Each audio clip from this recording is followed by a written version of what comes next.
cette édition, nous ne sommes pas dans notre studio habituel, comme vous le voyez bien.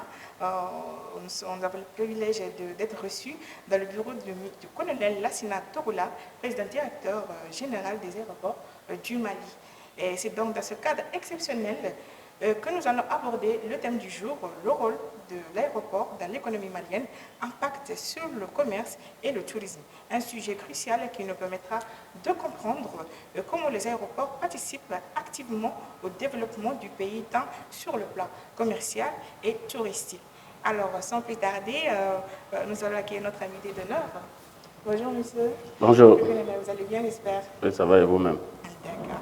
Alors, allons pour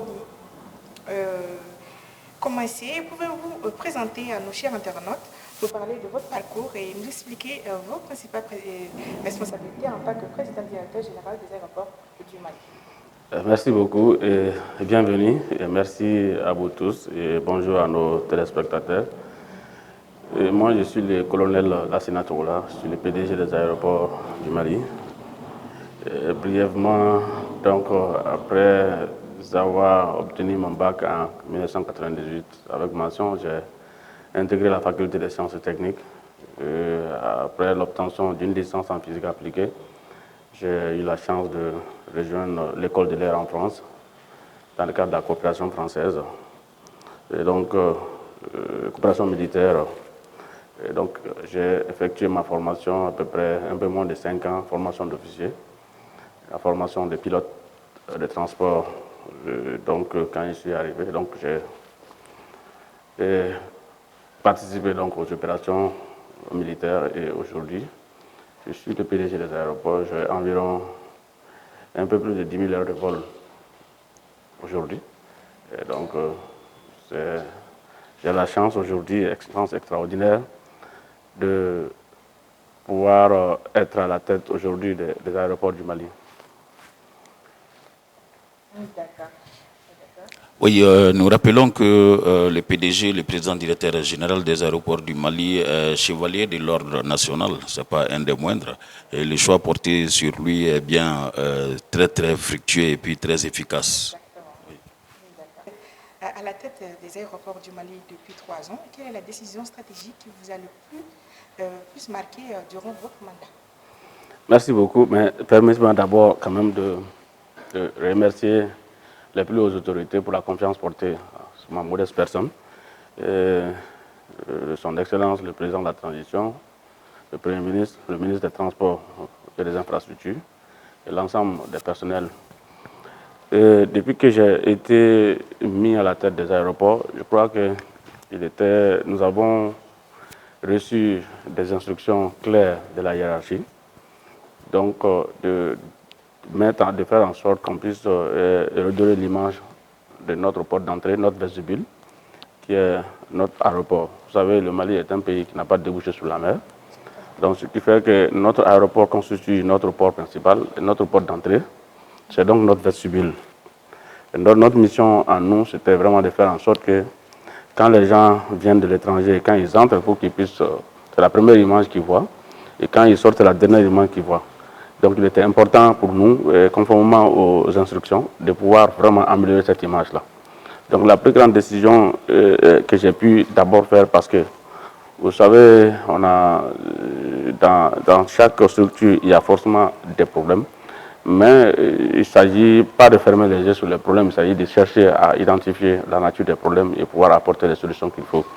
Donc, pour ce qui me concerne, j'ai trouvé effectivement qu'il y avait, sur le plan social, il y avait quand même une vraie tension. Et donc, ce que j'ai d'abord fait, c'est essayer d'abord de chercher à diagnostiquer à peu près quelles sont les difficultés qui se trouvent entre le personnel. Et donc, nous avons analysé et nous avons effectivement fait des team building qui a été financé entièrement par les gens eux-mêmes, par les travailleurs eux-mêmes, sans prendre un seul franc sur les comptes des aéroports. Et donc, pour pousser les gens à aller, c'est-à-dire à contribuer à leur propre épanouissement. Et ça, c'est vraiment important. Et vous savez, ce team building a considérablement amélioré le climat social. Non seulement le climat social, qui dit climat social apaisé parle de rendement forcément qui va s'améliorer. Et donc ça a vraiment permis considérablement de pouvoir permettre aux gens de travailler dans bonne ambiance et nous avons vu que les résultats ont vraiment suivi à ce niveau, quoi.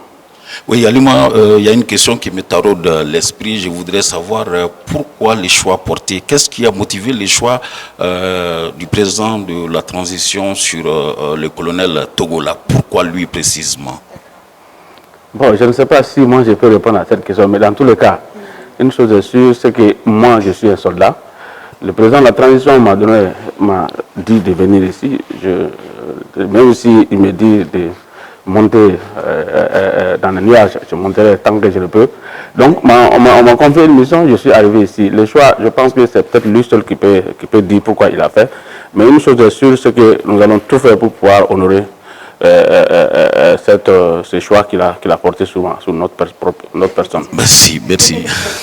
Alors, quelle stratégie avez-vous adoptée pour renforcer la place des aéroports maliens à la sous-région face à la concurrence? Vous savez, pour pouvoir vraiment avoir un rôle dans le domaine de la concurrence aujourd'hui, surtout pour les aéroports, je vous ai parlé de vestibule. À partir du moment où nous savons que c'est notre vestibule, et que quand je prends un exemple, c'est vrai que les histoires de vestibule, ce n'est pas très fréquent dans les grandes villes. Mais moi, je suis né au village, grandi au village, donc fils de cultivateur. Nous avons la notion de vestibule à la maison. Vous savez, quand un étranger arrive dans un village, le premier endroit local dans lequel on reçoit l'étranger, c'est le vestibule. C'est le vestibule en général. Et donc, le vestibule joue un rôle extrêmement important. C'est pour cela que tu ne peux pas donner le contrôle de ces lieux-là à quelqu'un d'autre qui n'est pas de la famille. C'est important. Et donc, qu'est-ce que nous on a fait, c'est de faire en sorte qu'on puisse améliorer l'image de ces vestibules-là. On améliore l'image des vestibules. Je pense que si on peut, en le transplantant un peu vers les villes, ça constitue comme les salons des gens à Bamako ou dans les villes là, parce que quand un étranger arrive, on le reçoit en général dans les salons et autres là. Bon, maintenant, la concurrence pour être vraiment, pour avoir une place dans le truc actuel, il faut vraiment faire en sorte, il faut soigner les images. Donc nous avons mis des efforts sur tout ce qui est exploitation, pour faire en sorte qu'au moins, l'exploitation c'est quoi? C'est tout ce qui va directement qui va impacter directement sur les passagers, qui va impacter directement sur leur confort, pour leur faciliter le voyage. Parce que vous savez, quand les gens sont en train de voyager, ils sont souvent stressés, ou quand ils sont en train de revenir, ils sont souvent fatigués.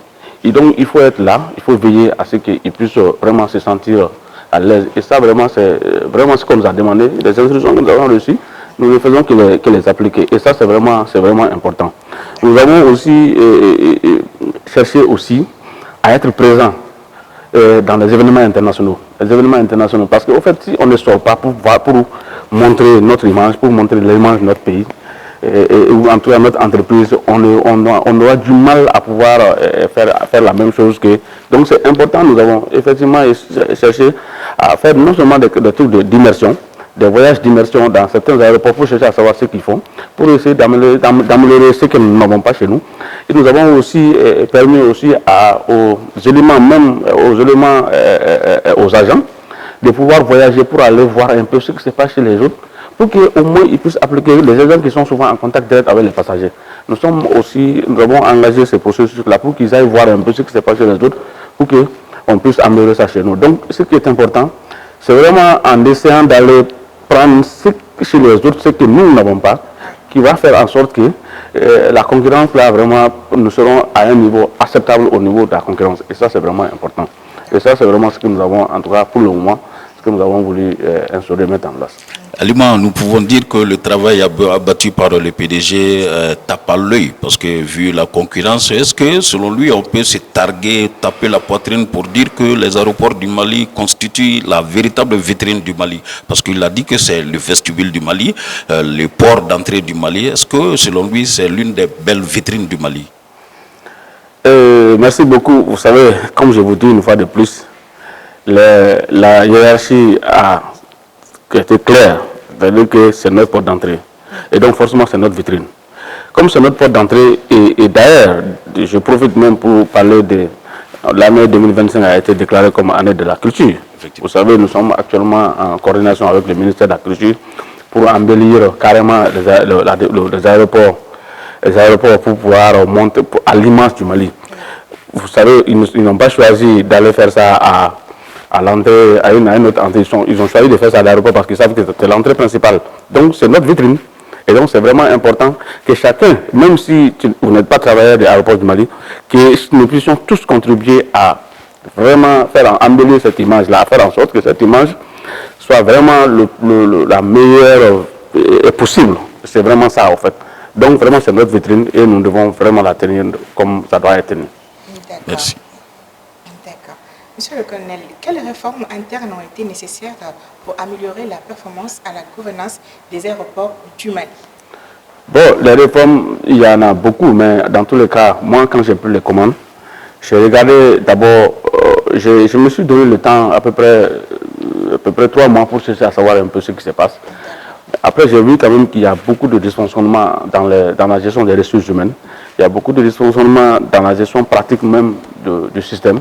Et donc, je me suis donc dit qu'il était important, effectivement, de proposer au niveau du conseil d'administration qui est validé par Madame le ministre des Transports, l'organigramme, modifier l'organigramme pour l'adapter avec la réalité qu'on a. Parce que c'est vraiment ça, sur un travail sur lequel nous avons fait. Nous avons aussi on s'est dit aussi qu'il était important de tenir aussi, comme le président de la transition le dit souvent, c'est-à-dire être transparent avec le peuple, être transparent avec les gens. Donc nous avons pris les travailleurs de l'aéroport du Mali, que ça avec les partenaires sociaux, nous avons vraiment joué sur la carte de la transparence, la carte de la vérité.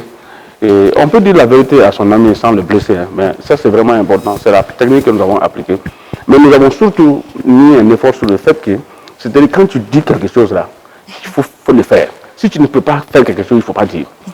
Ou dans tous les cas, si tu dis quelque chose, si tu as du mal à faire ça, il faut revenir vers les gens pour dire que non. Là, j'avais dit que j'allais faire ça, mais finalement, je ne peux pas le faire pour telle ou telle raison. Et ça, c'est vraiment important. Vous ne pouvez pas garder les gens dans le flou. Et ça, c'est pas possible.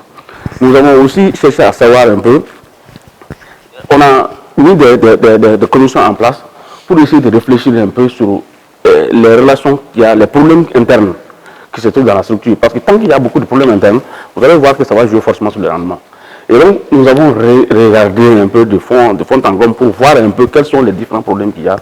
Et on a mis en place des trucs de sociaux, des trucs de dialogue entre les gens, et ce qui a permis aujourd'hui d'améliorer considérablement non seulement le climat social, mais surtout ça a permis au fait, on a déplacé des gens à l'interne, on a poussé les gens, on a mis d'autres pour voir un peu ce que ça va donner. Et nous avons vu aujourd'hui que nous sommes dans une position disons, stable en termes de gestion du personnel. Et ce qui a fait que, c'est pour ça qu'à un moment donné, vous avez vu certainement sur les réseaux, les gens parlaient, oui, on déplace les gens, on déplace. Moi, je suis obligé on est obligé, quand on veut faire du bon, on est obligé de déplacer les gens en fonction de leur performance. Quelqu'un peut être bon à ce poste, quelqu'un d'autre, il est bon à ce poste, mais là où il n'est pas bon, donc il faut le déplacer pour le ramener à ainsi de suite, pour faire en sorte qu'on puisse trouver un équilibre. Et c'est cet équilibre-là qu'on avait besoin pour faire en sorte qu'aujourd'hui, l'aéroport puisse vraiment ressembler, puisse continuer d'améliorer son image et surtout ses performances. Et indéniablement, les réformes sont patentes et ça tape à l'œil au regard de ce que nous voyons et au regard de ce que nous constatons sur le terrain. Mais nous souhaiterons savoir, monsieur le PDG, quelle est la touche particulière que vous avez apportée aux aéroports du Mali, et une touche à laquelle vous pouvez estimer que ça a boosté ou encore ça a apporté un plus. Ce que je peux vous dire honnêtement, c'est vraiment le respect de sa parole. Le respect de la parole de Dieu. C'est extrêmement important. Et la transparence, il faut vraiment, il faut pas avoir peur de quelqu'un pour lui dire ce que tu penses. Il y a tellement de façons de dire à quelqu'un la vérité sans blesser la personne. Et c'est vraiment important. Il faut tenir le langage de la vérité. Ce qui n'est pas possible là n'est pas possible. La touche militaire alors? Bon, ce n'est pas une touche militaire, c'est une touche... disons que même des civils peuvent faire la même chose. C'est-à-dire que c'est une question de principe, quoi. C'est une question de principe. Et vous voulez diriger une entreprise, vous ne pouvez pas le diriger avec vous voulez dire, non, je dis ce que vous voulez entendre, je dis ensuite ce que vous voulez entendre. Ça ne peut pas marcher de cette manière-là. Ça ne pourra jamais marcher. Et moi, je dis, ils sont témoins, vous pouvez quitter ici, aller demander au travail à l'aéroport du Mali. Moi, je leur ai dit que ce que j'ai dit le 20 août, quand j'ai pris les commandes en septembre 2020, là, en août 2020, quand j'ai pris les commandes ici, ce que j'ai dit là, le même message là, je peux le répéter encore aujourd'hui. Moi, en fait, j'ai dit ce que je pense. Et je peux le répéter 10 ans plus tard, la même chose, parce que je le dis avec mon cœur et je le dis avec la plus grande transparence possible. Et je pense que c'est la seule façon de faire en sorte que les choses peuvent marcher. Peut-on estimer également que les conditions de vie des travailleurs ont été améliorées? Bon, je pense que vous pouvez mener votre enquête. Je pense que indéniablement, les conditions de vie des travailleurs ont été largement améliorées. Vous avez, peut-être que ça reviendra plus tard dans des questions, mais on est assis dans un bureau ici, dans un siège. C'est vraiment huppé. Les aéroports ont été inaugurés en 1975. Exactement. Et s'il a fallu cette période de transition qu'on puisse avoir un siège digne de ce nom. Il n'y avait pas de bureau. Moi-même, j'étais le seul bureau. Dans l'ancienne condition, j'étais le seul bureau qui avait une toilette. Même mon manager n'avait pas de toilette à son bureau. Vous voyez, c'était des couloirs. Mais c'est grâce à la transition. Et moi, c'est d'ailleurs l'occasion pour moi encore de remercier les autorités de la transition pour avoir accepté de faire ces projets, d'accepter ces projets qui a été inauguré par le Premier ministre, chef du gouvernement. Donc, pour moi, les conditions, chacun aujourd'hui, nous avons 75 bureaux ici. Chacun est dans son bureau, avec ses toilettes. Vous savez, les gens aiment, pas seulement les Maliens, mais les gens aiment avoir leur bureau avec leurs les petites habitudes et autres là pour qu'on puisse mettre ça. Donc, vraiment, les conditions ont été sérieusement améliorées. Et aujourd'hui, comme je vous ai dit, moi j'ai trouvé ici des gens qui ont 25 ans de service, qui n'ont jamais, 25 ans de service à l'aéroport du Mali, mais qui n'ont jamais mis pied dans un avion. Pourtant, ils vont à la maison tous les jours, les enfants du qui travaillent à l'aéroport du Mali. Et pourtant, ils n'ont jamais mis pied. Non seulement lors de mes missions sous l'avion militaire dont je suis pilote, il m'arrivait à prendre des gens pour les amener avec moi. Et nous avons fait en sorte aujourd'hui que plus d'une centaine de personnes sont allées en immersion dehors. C'était double impact, une pierre plusieurs coups. C'est-à-dire que ça a non seulement permis au moins de les faire entrer dans l'avion au moins une fois dans leur vie, mais surtout ça les a permis d'aller voir ce qui se passe chez les autres. Et surtout venir apporter ça chez nous, donc le contact direct avec les passagers.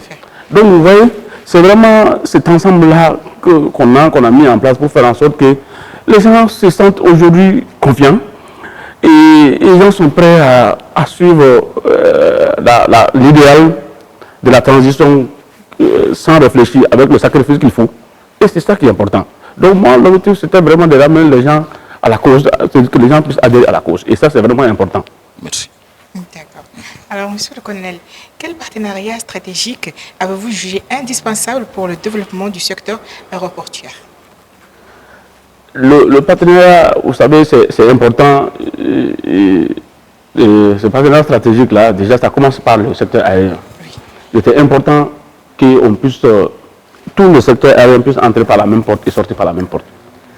D'abord, c'est ce partenariat déjà que nous avons essayé de mettre en place, c'est-à-dire développer les relations entre les différentes structures. Faire comprendre à chacun, à chaque structure, à chacune des structures que c'est-à-dire que nous appartenons tous à l'État. Oui. Nous appartenons tous à l'État, nous convergeons tous vers le même objectif. Donc il est important que nous nous donnions les mains pour avoir atteint les objectifs qui ont été assignés, qui ont été fixés par le département des Transports, le ministère des Transports. Et donc c'est important d'éviter les jalousies qui n'ont aucune importance. Et donc nous avons travaillé sur ça. Et ce partenariat, je dis que le partenariat commence par ça. Et maintenant, au-delà de ça, effectivement, nous nous sommes aussi projetés vers l'international pour chercher à rencontrer nos partenaires. Nous avons beaucoup de partenaires aujourd'hui avec qui nous travaillons pour continuer d'améliorer davantage les services au niveau des aéroports. Et ça, c'est vraiment ce que nous faisons. Et parce que nous ne pouvons pas tout avoir ici, et nous sommes obligés de chercher à savoir, d'être à jour, d'actualiser en permanence ce que nous sommes en train de faire. Et ça, c'est vraiment important.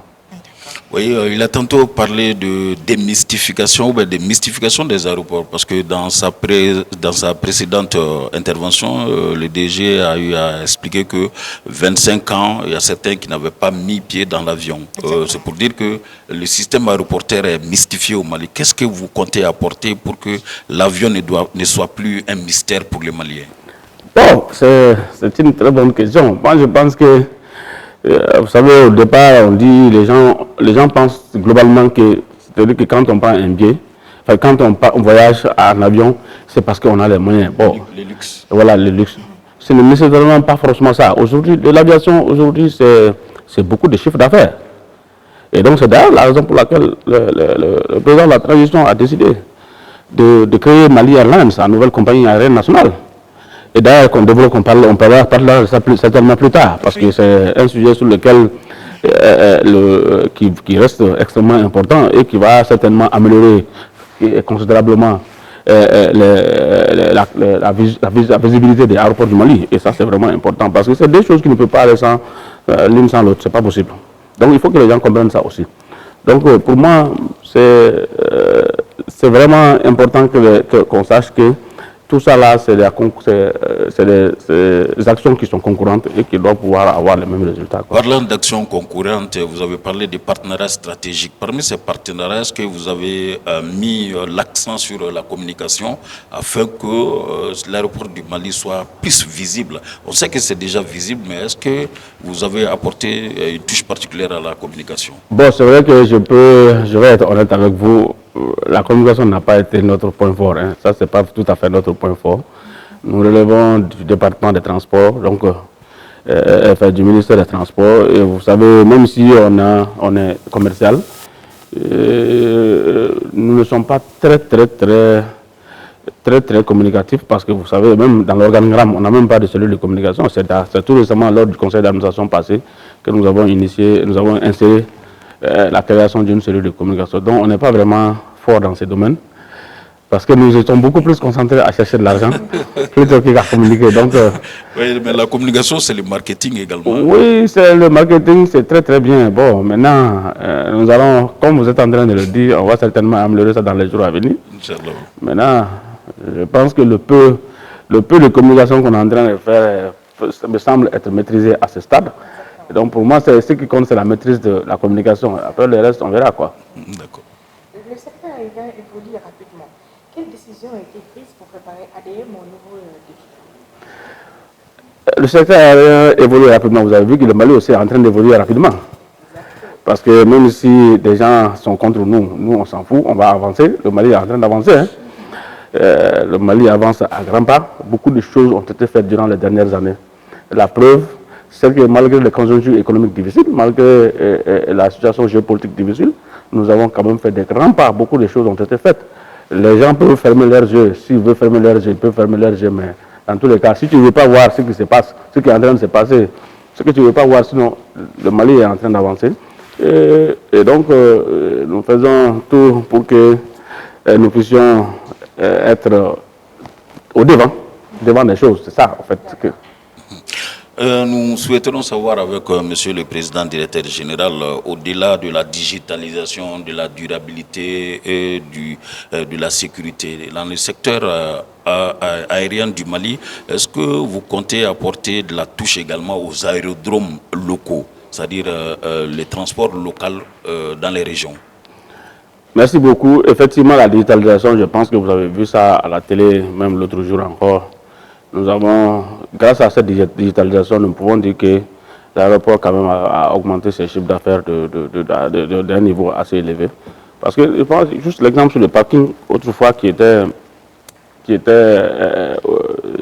pas du tout digitalisé, et donc où les recettes ne dépassaient pas entre 7, 6, peut-être 6, 8 millions par mois, et qui sont passés parfois à des moments donnés où on est passé jusqu'à 40 millions par mois, et donc avec un chiffre d'affaires qui taraude aux alentours de 350 à 400 millions par an, qui peut même prendre en charge le salaire de plus d'un tiers de travailleurs de l'aéroport du Mali. Vous voyez, mais c'était de l'argent qui disparaissait, qui n'était pas visible.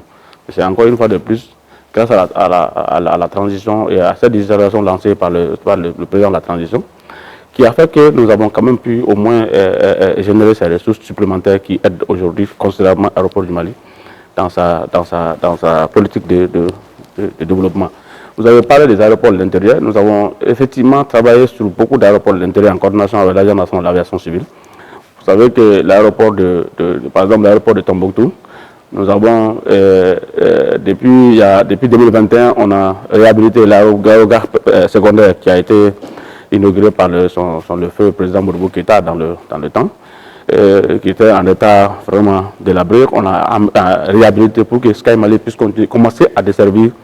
D'ailleurs, nous avons reçu les remerciements sincères des autorités de la chefferie de Tombouctou au moment des faits. Et nous avons, en coordination avec l'Agence nationale d'aviation civile, réhabilité récemment l'aérogare principal de Tombouctou, et d'ailleurs que nous allons inaugurer très prochainement. Et donc aujourd'hui, ça c'est vraiment, là-bas c'est vraiment un aéroport qui est vraiment bien réhabilité. Nous avons aussi, actuellement on est en train de travailler aussi sur l'aéroport de Tombouctou, Gao, qui avait été soufflé par, bien avant le début de la transition, qui avait été bien soufflé, bien avant ça. Et donc on est en train aujourd'hui aussi d'améliorer. Et ces 3 aéroports, vous savez le problème de quoi on a mis des panneaux solaires qui sont, le Gao est déjà opérationnel en termes de panneaux solaires. Sévaré a déjà commencé. Tombouctou va suivre, Kay aussi va suivre. Nous avons travaillé aussi à l'aérogare de Kay aussi pour modifier un peu le système, pour l'améliorer et l'adapter pour que Kay puisse recevoir les vols internationaux. D'ailleurs, les procédures sont en cours pour pouvoir certifier cet aéroport-là, pour que ce soit un aéroport certifié sur le plan international, comme l'aéroport international du président Mourou qui est à Senou. Nous avons aussi à l'aéroport de Nioro du Sahel, lors de la dernière visite du chef de l'État, son lieutenant, le général d'armée Assimi Goïta,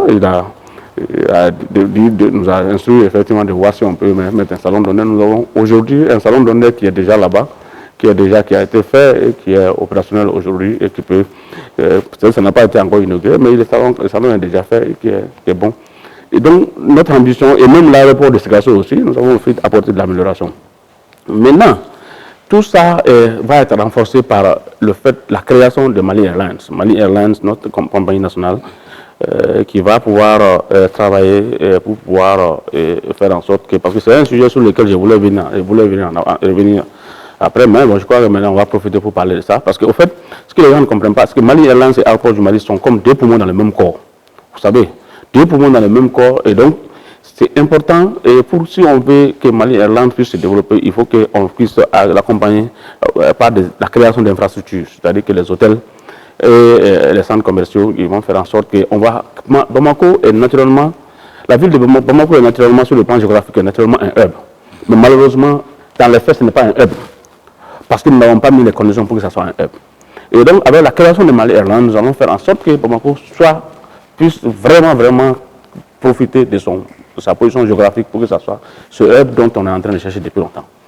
Et donc le hub, c'est quoi? C'est qu'on va faire en sorte que Mali Airlines va pouvoir aller prendre tout le temps les passagers un peu de partout pour les ramener à Bamako, et à partir de Bamako, on va les dispatcher vers l'international. Et ça, c'est vraiment important. C'est-à-dire que de la sous-région, Mali Airlines peut amener des passagers et on va les dispatcher vers l'Europe et l'Amérique et l'Asie. Et ça, c'est vraiment ce hub-là qui va faire en sorte que l'économie locale va être boostée. Les hôtels vont pouvoir accompagner ces processus. Sans hôtel, ça ne peut pas marcher. Oui. Sans centre commercial, ça ne peut pas marcher. Et aujourd'hui, ça va permettre aux gens de quitter de la sous-région pour venir même faire des trucs chez nous à Bamako. Et ça, c'est vraiment important. C'est l'idéal que nous sommes en train de développer, d'arracher pour faire en sorte que Mali Airlines ces premiers avions puissent commencer à décoller. Et ça, c'est vraiment le truc qu'on veut faire.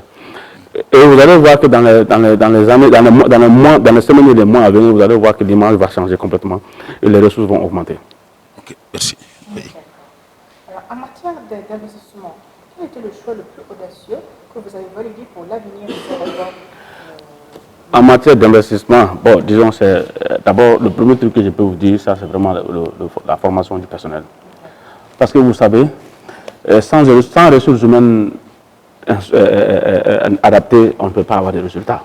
Et donc nous avons vraiment mis des efforts sur les ressources humaines. Parce que moi j'ai trouvé, quand j'ai pris le commande de l'aéroport du Mali, j'ai trouvé qu'il y avait beaucoup de trucs, il y avait beaucoup de services qui étaient rendus par des prestataires. Beaucoup de services rendus par des prestataires. Donc c'est beaucoup d'argent perdu par l'aéroport du Mali. Alors qu'il suffit peut-être de former un certain nombre de personnels et jouer sur sur le personnel local pour faire en sorte qu'on puisse vraiment diminuer ces prestations de services là.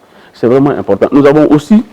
On s'est dit que bon, d'ailleurs, heureusement que les choses même ont changé depuis déjà quelques temps. On n'a plus le droit de donner des marchés à des gens qui n'ont pas de succursale au Mali. Et donc, même nous déjà, on avait déjà emboîté ce pas depuis le premier pas en disant que non, il faut valoriser la compétence nationale. Et ça, c'est vraiment important. Même les formations qui sont prévues, qui se faisaient à l'étranger, je dis qu'il faut arrêter de faire des formations à l'étranger.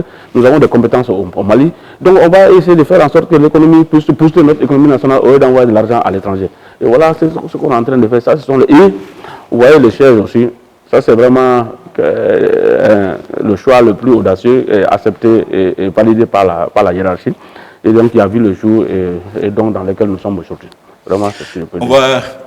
On va continuer à parler d'audace dans l'investissement, audace également sur le plan sécuritaire. J'aimerais poser une petite question indiscrète au président directeur général.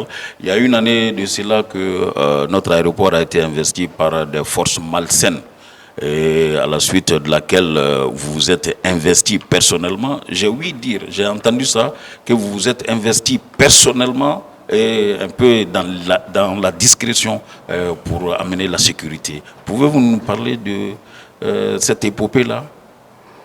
Bon, je ne sais pas ce que je peux dire à l'instant T, mais dans tous les cas, vous savez, c'est un effort global. Quand il y a un problème, c'est un effort global et ça fait partie, c'est même l'un des points forts de la transition. C'est-à-dire que quand il y a un problème à un moment, tous les efforts sont convergés vers cet endroit pour essayer de trouver la solution.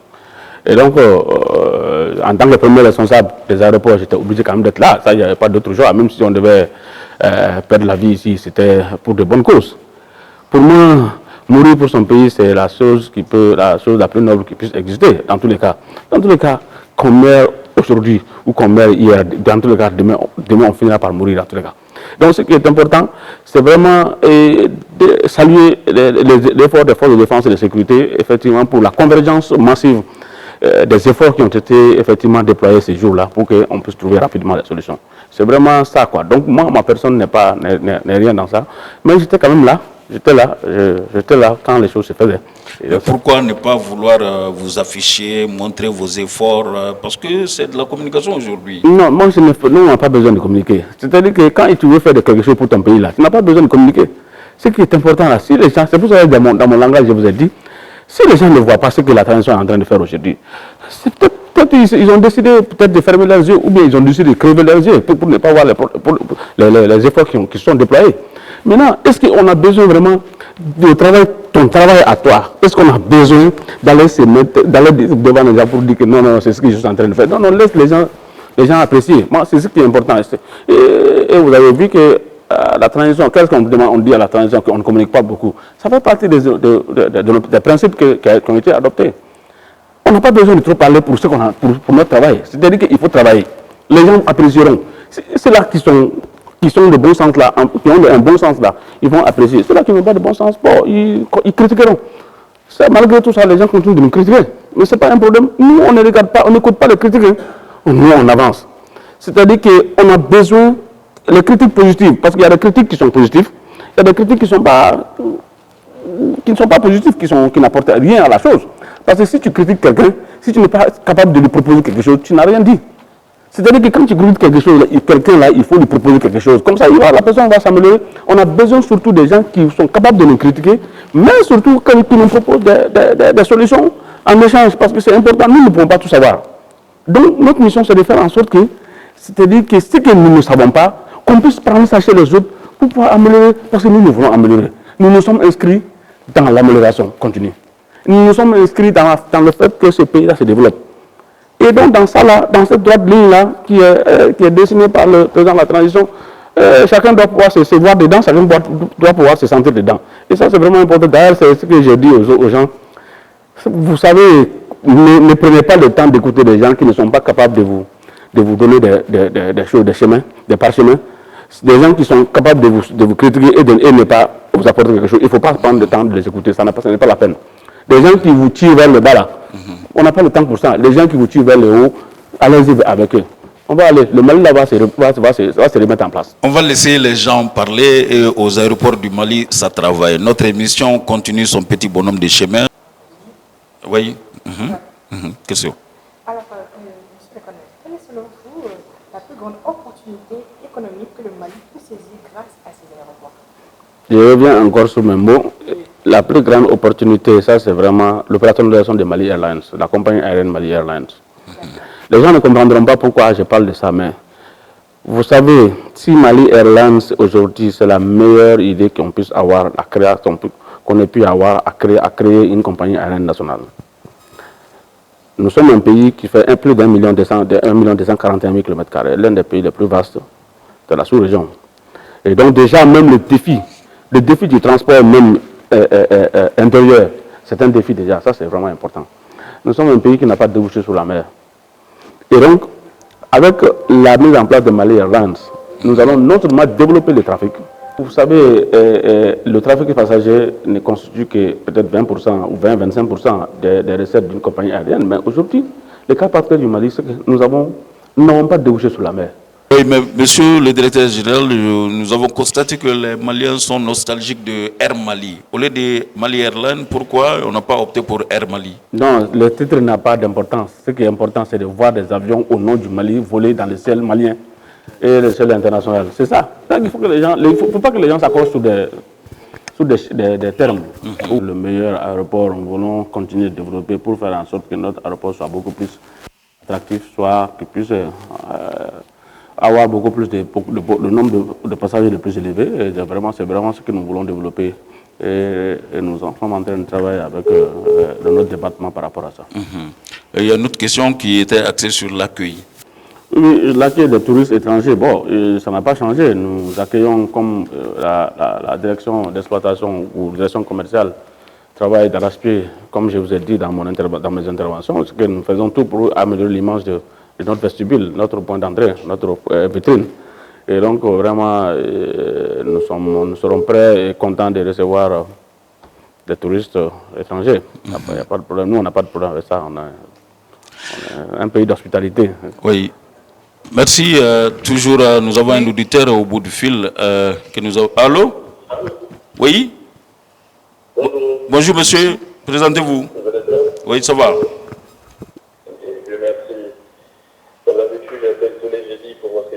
Merci. Merci. Aujourd'hui, j'ai encore une question à poser. Oui, allez-y. Voilà, comme vous savez, dans d'autres pays, même dans notre pays aussi, c'est le cas. Hein, dans les aéroports, les trucs attractifs, en tout cas pour les touristes et les étrangers. Oui. C'est ici, mais je me demandais si encore vous avez des projets pour rendre ça encore plus attractif. Pour les étrangers et les touristes, comme les autres pays et tout. Ah, d'accord. Les projets pour rendre l'aéroport du Mali plus attractif pour les touristes et les visiteurs. Exactement. Et pour les visiteurs pour les touristes et les étrangers. Merci beaucoup. D'accord. Merci beaucoup. Vraiment, c'est l'avantage, c'est que bon, au moins les services sont rendus et puis les gens sont contents, les entreprises sont contentes de pouvoir travailler avec les aéroports du Mali. On ne fera pas plus de détails, mais en tout cas, une chose est sûre, c'est qu'il est plus facile pour ceux-là qui ont des spécialités qui rentrent dans le cadre de l'aviation civile ou en tout cas la gestion des aéroports. Nous sommes en train de travailler avec eux et ils sont très très contents. Maintenant, mon plus grand rêve, justement, pour les ADM, vous savez, si je dois parler de ça ici, comme dirait les gens, bon, nous sommes pas ni kokakatasma fait, ni mafa, daji bafa. Mais une chose est sûre, c'est que moi je veux juste faire comprendre aux gens que mon rêve à moi, c'est de faire en sorte que les aéroports du Mali, partout, je dis bien partout, et surtout l'aéroport international président Modibo Keïta, qu'on puisse être en mesure de pouvoir voyager, de pouvoir prendre un avion pour aller dans toutes les destinations avec un vol direct. C'est-à-dire que ça aller en Europe, aller aux Amériques, aller au Moyen-Orient, aller partout, et surtout en utilisant la compagnie aérienne nationale.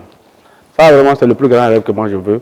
Et qu'on soit en mesure de pouvoir accueillir les gens ici à l'aéroport pendant leur transit, que les gens décident de dormir, comme le cas des aéroports, de certains aéroports d'Afrique et même du Moyen-Orient, que les gens trouvent des infrastructures vraiment adaptées qui puissent leur permettre de pouvoir faire 1 ou 2 jours supplémentaires à Bamako pour booster un peu l'économie nationale. Et ça, c'est vraiment important. Ça, c'est le plus grand rêve vraiment que je veux que nos aéroports, c'est-à-dire que l'aéroport se développe avec des trafics denses, avec vraiment que ça soit un pôle vraiment d'excellence, un pôle économique d'excellence. Et ça, c'est vraiment ce que nous cherchons.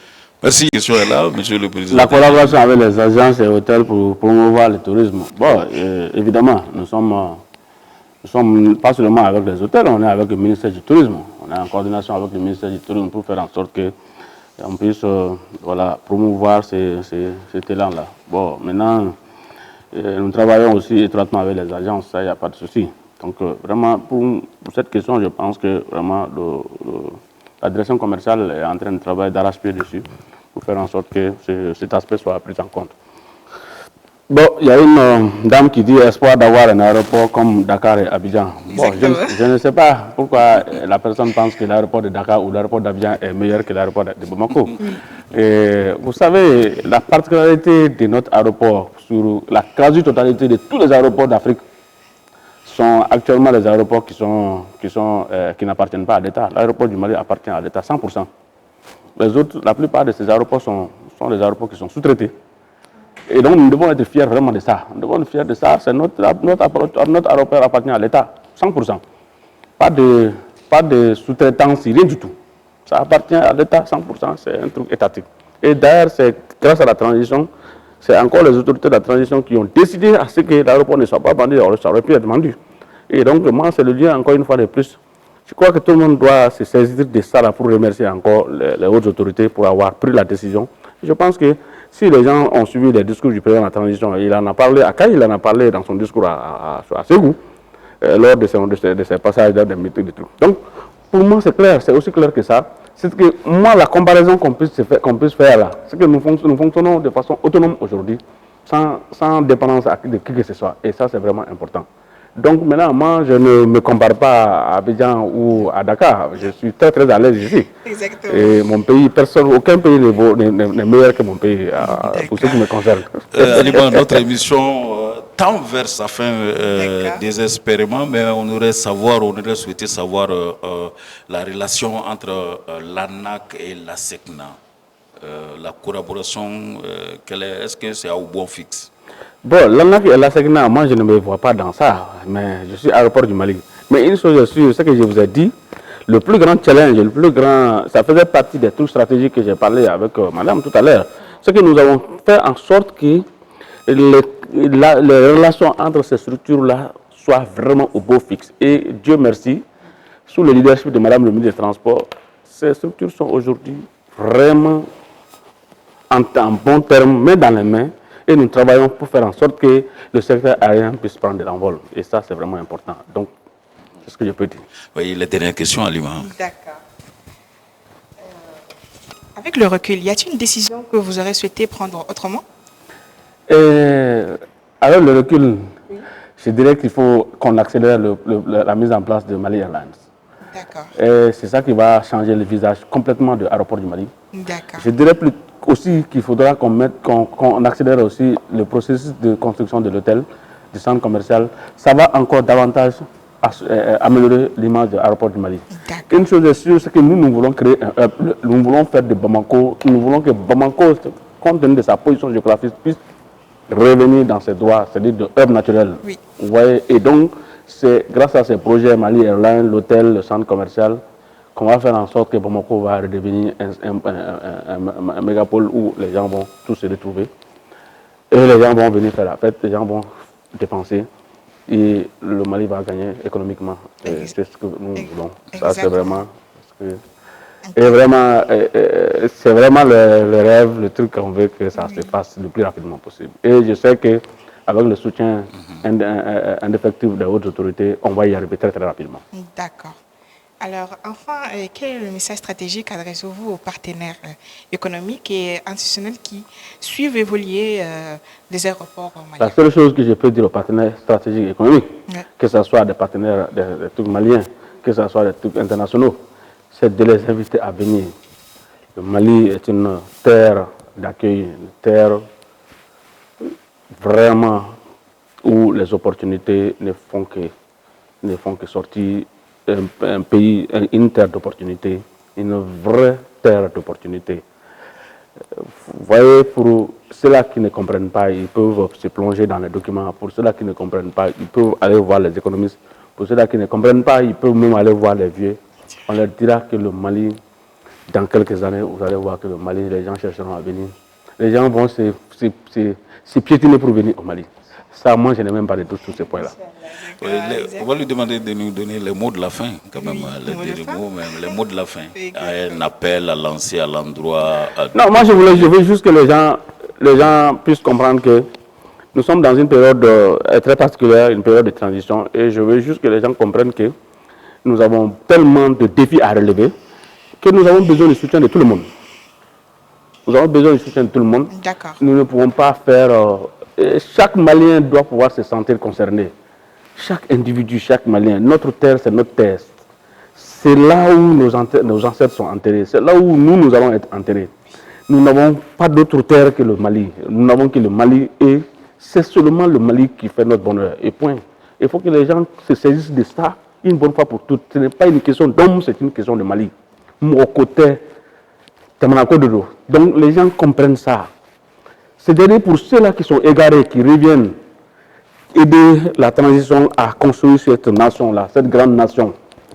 Cette nation d'opportunités, avec des opportunités qui sont partout. Vous voyez, on a une diversité même sur le plan d'agriculture. On a une grande zone qui est fertile. On a pour les milles, le maïs, on a d'autres zones qui sont fertiles pour les riz et autres là. Oui. On a d'autres terres aussi qui sont fertiles pour autre chose. Il y a tellement d'opportunités. Je me demande pourquoi on peut avoir tout ici. Que les gens s'investissent, que les gens arrêtent de critiquer sans apporter des solutions. Ça n'a pas de sens. Moi, c'est le mot que je peux dire. Quand on veut critiquer c'est bien. Moi, on n'empêche personne de critiquer. Mais si tu pouvais apporter quelque chose, au moins à la place, c'est-à-dire que tu critiques, mais tu proposes une solution. Oui. Et ça, c'est vraiment important. Et c'est ça qui manque à beaucoup de gens. Les gens passent le temps à critiquer les gens. Même là, aujourd'hui, cette émission-là, vous allez voir que les gens seront en train de nous critiquer. Les gens vont nous critiquer. Pourtant, il faut juste... nous, on n'a rien demandé pour faire cette émission. Vous avez voulu faire cette émission. Et nous l'avons accepté parce que nous sommes soumis à répondre à vos questions. C'est important. Parce que c'est comme si, même sans l'émission là, si vous étiez venu nous poser la question, on allait vous expliquer avec beaucoup de joie ce que nous sommes en train de faire et ce que nous voulons faire. Et les instructions que nous avons reçues de la hiérarchie, nous allons vous expliquer les contenus. Donc, les gens critiqueront, même là, ils vont critiquer. Donc, mais ce n'est pas un problème. Faites des propositions. Nous, on ne vous empêche pas de critiquer, mais faites des propositions. Nous voulons construire notre pays. C'est la construction du pays, mon côté. Ce n'est pas une question de personne. Soyons nationalistes.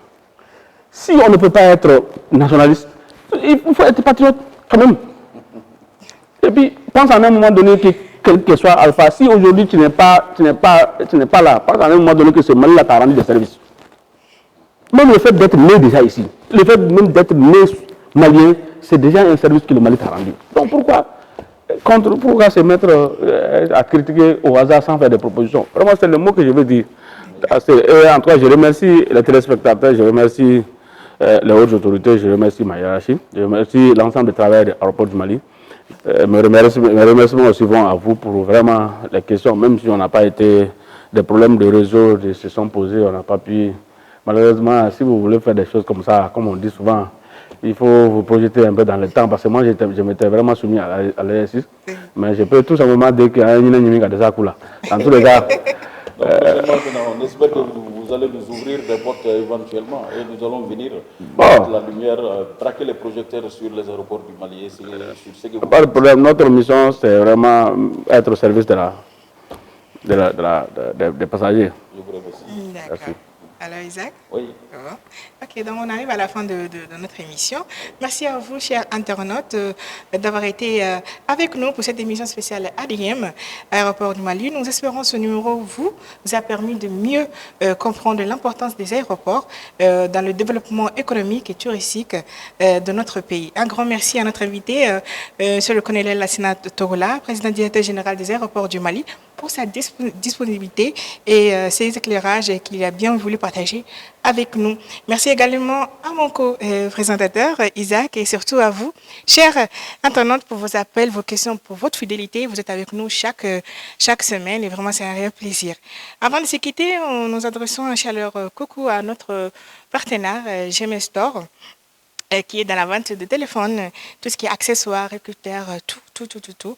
N'hésitez pas de faire un tour à Douamaco, il est en haut de Kofina. Voilà pour vos achats, vous n'allez pas être déçus. C'est que de la qualité avec Gmail Store. Rendez-vous jeudi prochain à partir de 12h30, toujours sur Refait Web TV, pour un nouveau numéro spécial ADM. D'ici là, portez-vous bien. Au revoir.